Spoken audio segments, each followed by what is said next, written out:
Hey, you wild women. I am hoping I'm one of the first people to say Happy New Year to you.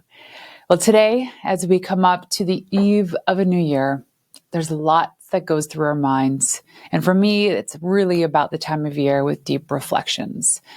This year, 2024, I stepped away from some big things in my life. When it all boils down, I learned that the biggest aha moment, the biggest lessons of the year, the biggest, boldest moves was actually not what I did, but the things that I walked away from. And those were the things that others expected of me or wanted of me. And one of the biggest things that I did yet was in selling my agency and walking away from an identity that I'd spent years building. And stepping away from that agency, not because I had to, but because I wanted to. It was thriving. But I just knew that in the circle of life, in my career, that I needed to step away from the thing that was holding me back. In these moments, and it was just like the seed that was planted, because I never forget the moment that my husband came down to the kitchen an hour after the kids had gone to bed, and I was frantically on my laptop pitching and following up and writing reports and all this stuff to help other people excel in their business, to get the spotlight on them. And never once did I do that for myself. So when Dan walked into the kitchen, he looked at me and he's like, "What are you doing?" And I told him, "Well, I'm pitching and I'm following up. My clients need me." And he goes, "No, but really, what are you doing?" And that was the moment. That was the moment I knew, why am I doing this? Because at this point in time, it was definitely not to pay the bills. It was definitely not to make money because I was doing well. We were doing well. It was like I was forcing myself to maintain an identity that I had built up over all the years. But also, this forced me to reflect back on the big moves that I made in 2024. I labeled this year as the year of full send. I said, I'm just going to go all in, dive in, not going to stop myself, not going to say no to myself. And I'd say I delivered on that promise at about 90%. I did so well. But the biggest thing for me, and for the first time, I choose to listen to my inner voice instead of everyone else's expectations of me. And that inner voice was that intuition, was the knowing of what I needed to do, who I needed to be with, where I needed to go. The more I tapped into that, the happier I got. So what happened after deciding to listen to myself over everyone else was what changed everything. And it's the thing that taught me the most powerful lesson of 2024, that 99% of what holds us back lives inside our own minds. And I want to share with you the formula that I discovered that helped me thrive this year. One that led to not only just selling my agency, but the breakthrough after breakthrough in every area of my life.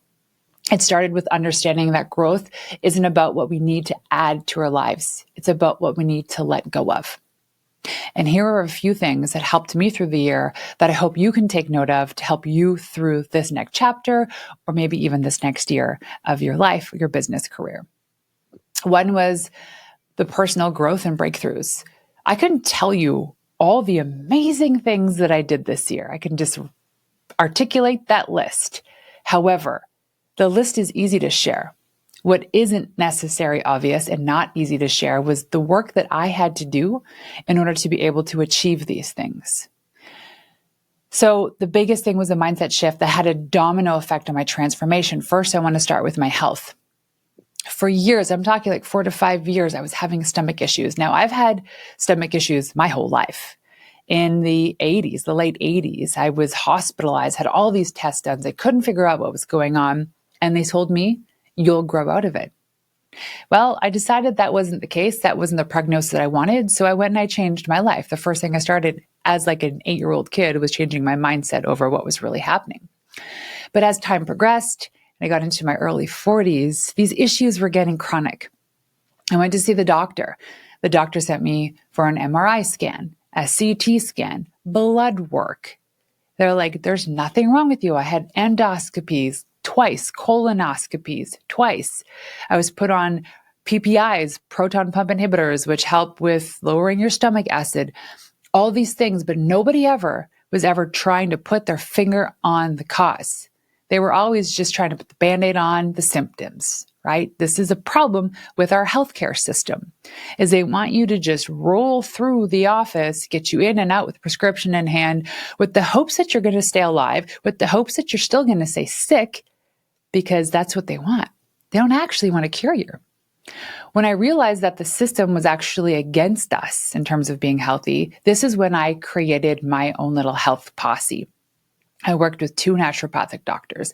I worked with IV clinics. I worked with hormone specialists and gut health specialists, out of pocket, everything out of pocket, to determine that I had very likely been suffering from SIBO, small intestinal bacterial overgrowth, and H. pylori for years. That could have been in my system for years because every year it was getting worse. Nothing was helping. I would literally eat anything, a bite of an apple, an almond, a little bit of granola, and I would bloat up, look pregnant, and feel so uncomfortable. So after working with my naturopathic doctor, I did a stool test called a GI map, and they determined that I had H. pylori. And she said, listen, Renee, we've been doing this all natural approach for a while now. I highly recommend we go at it with 3 antibiotics.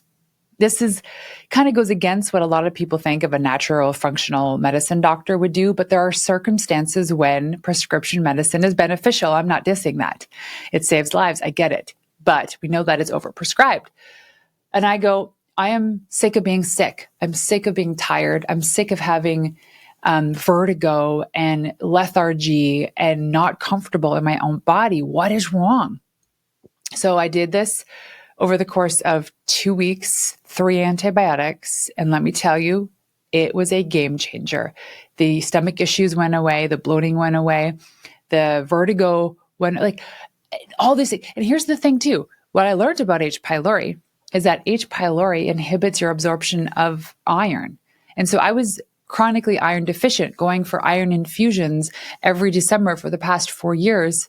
And one point dipped into being severely anemic. And everyone's like, oh, just get an iron infusions every year. No one was willing to actually look at what the problem was. So finally got a team in place on my own dime, out of taking up so much of my time because I decided I needed to be healthy. My friend Kira Foy, who's really great with hormones, by the way, go check her out, Ciara Foy. She said to me one time, and she was talking about her patients. She said, most of my patients that come to me because they have hormone issues, they don't know how good they can feel until they feel good. If we're living with this chronic low-grade headache or vertigo, or we're chronically tired, or there's something that's just low-grade chronic and it never goes away, we get used to it. Our body adapts to the fact that we're always going to feel like crap. It's not right. No. So I said, health-wise, I got to step it up. The other thing when you're iron deficient, it makes it a lot harder for you to gain muscle. And that has been my modus operandi for the long time, is to gain muscle. So clearing all these things up, literally every week, I'm getting better and better. I'm sleeping better. I'm functioning better, way more productive. My mind is clear. And so the call for you is, if you have any chronic issues, if you have any health issues that no one's really putting a finger to, go the natural way. Go find a team that is actually going to support you, because for whatever it's worth, yes, it costs hundreds, maybe thousands of dollars. It is worth your health to do that. If you're a mother, if you're an entrepreneur, if you're part of the community, just being a human, you have the permission to feel good. So I urge you to go and do that. Now, the other big thing for me was, after addressing all those health issues, was in recognizing what I needed to do with my career. I kept staying in the same field because I knew it. I did well. This is what I was known for. People kept calling me to work with them. And I thought, this is easy. But also, I was sick and tired of it. The industry in public relations has changed so much in the last 5 years that people are expecting more for less. They want to pay less and they want more. And I was just not in a position to be doing that. I fell out of love with it. The grind, the hustle was just too much for me. Despite all of our systems and everything, it was just way too much for me. So just like those stomach issues, my success in PR had become an uncomfortable prison. And it's one that I had built myself. And I was my own bodyguard. I was my own security guard holding me hostage in a prison. So in the decision to finally get out of that industry, I said, I might either just close it and walk away from it. You know how hard that is as an entrepreneur and these ideas. I'm sure you've felt this before too, where the option to just shut it down is there. Like, not worth it anymore. Why am I doing this? And you keep telling yourself there's an option to just walk away. And we think that's a worst case scenario as an entrepreneur, because you don't start a business, put all your time and money into it to just one day walk away. Well, let me tell you, there are moments in your career as an entrepreneur, whether you're a year in or years in, that you do want to. And there's no shame in it.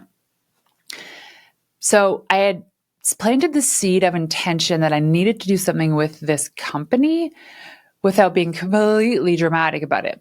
So lo and behold, this is all why it's important to build a community. I happened to have a conversation with a friend, Claire, who owns Best Practice Media. And she goes, well, funny enough, we actually want a PR department. I know our clients need it. They've been asking for it. And we were just figuring out how to make that happen. So why don't I just buy your business? Just like that.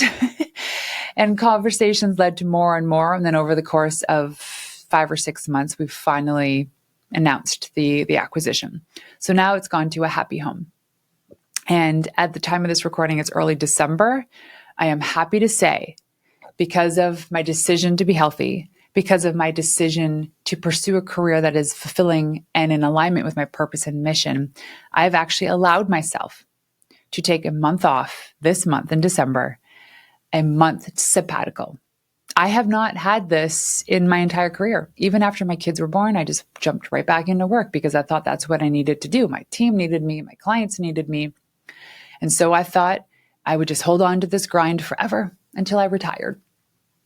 By the way, I don't want to retire ever. So now that all these things were kind of set in place, I'm feeling good. Life's good with my career. I get to focus on the thing that I've been so passionate about since I discovered this idea of the Pink Skirt Project since 2017. Now I get to actually do it. So in this sabbatical, it really wasn't just about rest. Me taking it this month was not about taking time off and going to the beach. That's going to happen. However, when we land in Sydney, Australia, I have 4 days back-to-back podcast recordings, dinners, events, attend. I get it. It's still happening. I want to do it. I don't feel obligated to go. And then we're going to have some time off. But this was about also creating space to rediscover who I am without the identity that I had clung onto for so long. When I look at my calendar, I don't have sales calls. I don't have client meetings. I don't have team meetings to work and address on client stuff.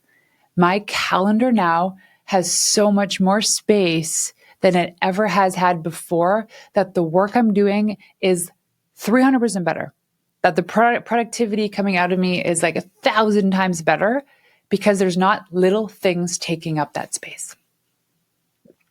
And coming to like a physical transformation this year, which was one of the hardest things I ever had to admit, which was the hardest thing that I ever probably went through physically, was getting rhinoplasty, was getting my nose job.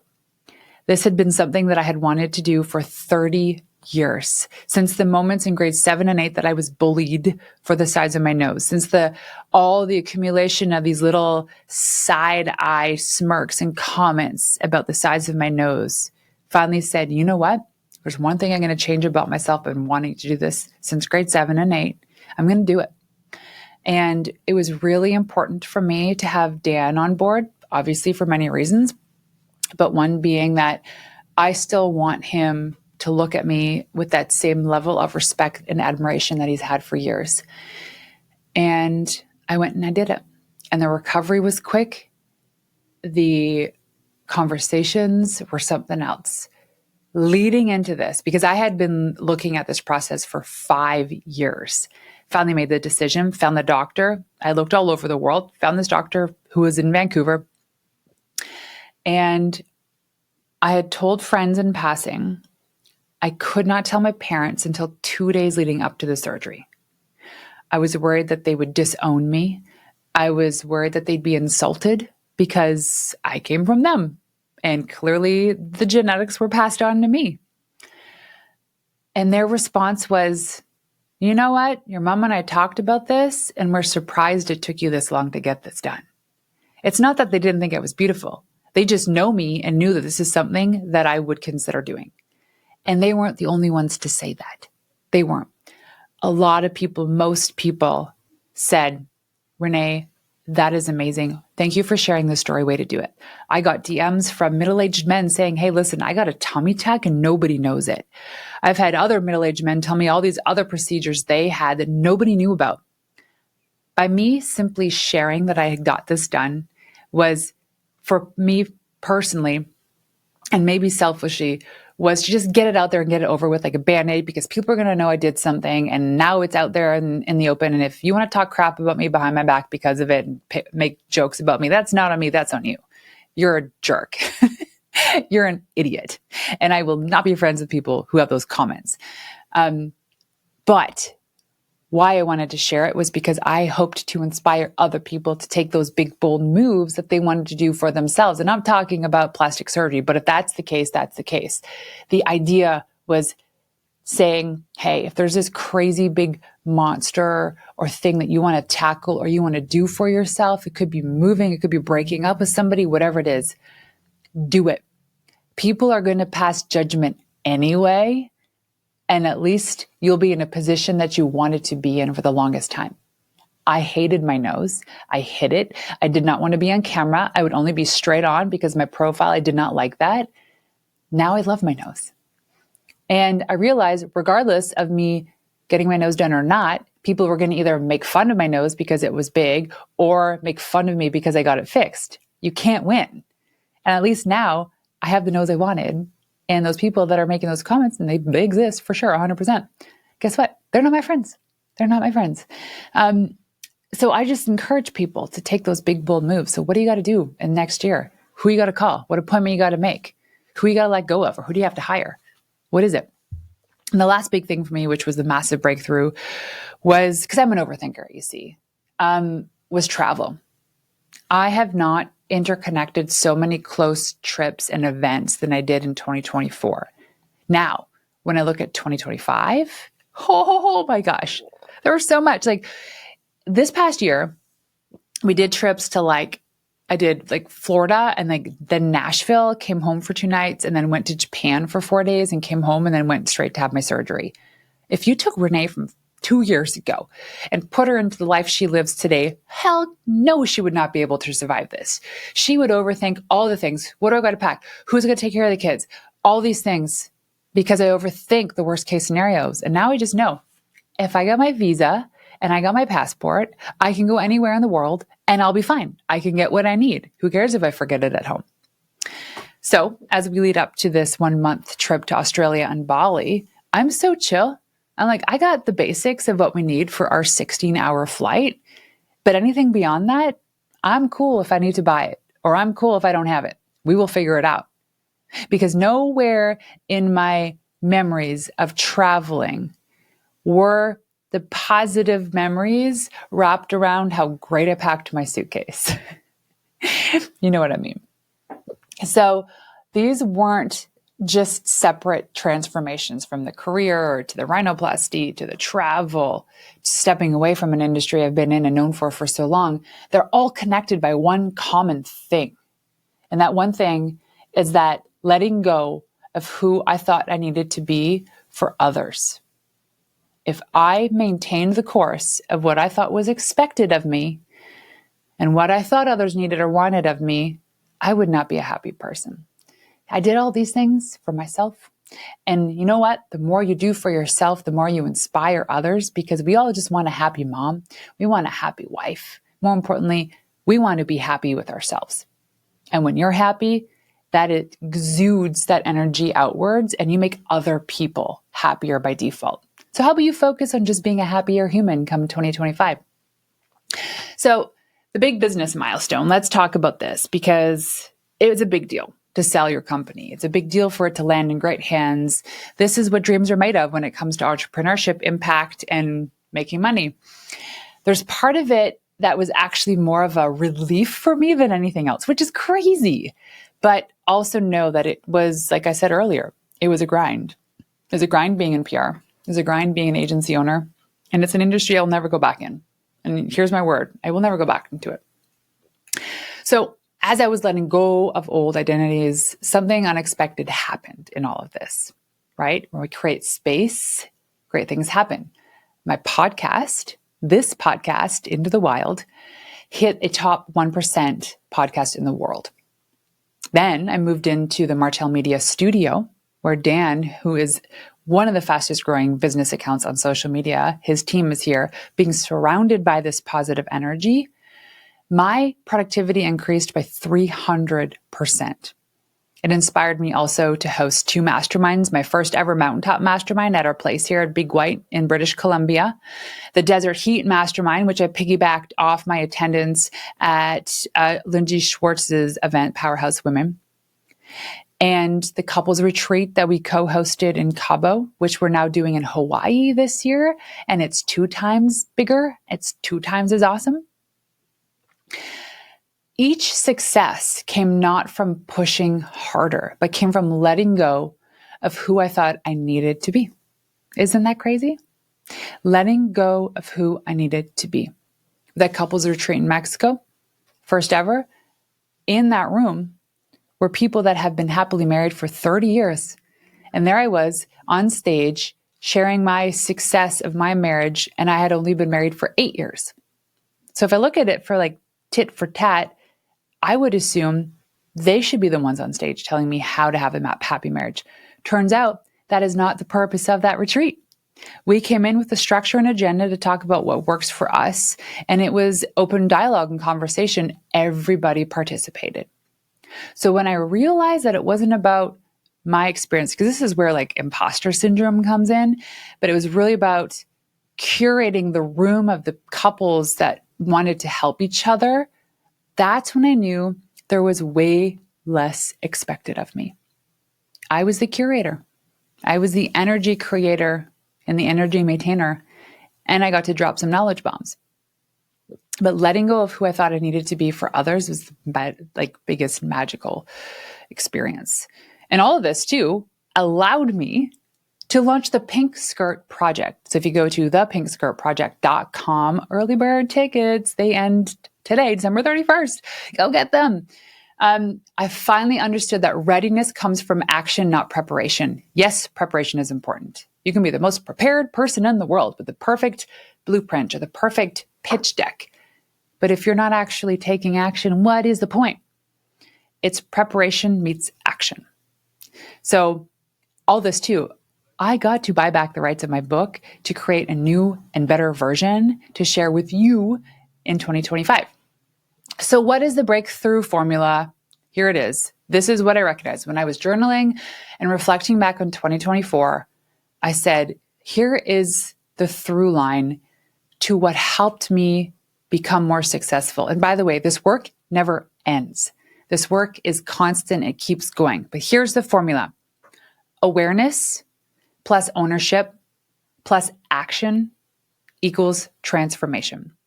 Awareness plus ownership plus action equals transformation. Awareness is recognizing that most problems stem from your internal patterns. Like for me, it was my stomach issue that were tied to potentially unprocessed trauma and letting the system dictate how I was going to feel. No, that was the awareness of, oh gosh, this is what's happening and no one actually cares about me feeling good. So I got to take ownership, which is taking radical responsibility instead of blaming others or other circumstances. So in the case of my stomach issue, instead of blaming the doctor was doing his job. He understands the system's broken, but he can't fix everybody. So I had to take ownership. And if I didn't do that, I'd still be sick. I'd still be sluggish. I'd have really bad vertigo. I would be a terrible mother, terrible partner. That's not what I want in life. Then I had to take action, making bold decisions, like selling my agency, like getting the nose job, like calling up naturopathic doctors and IV clinics saying, who do you know has these symptoms and what have you done for them? and then being on phone calls, making appointments to the point where it took 2 weeks of antibiotics to feel good, and I was sick for 4 years. Put that into perspective.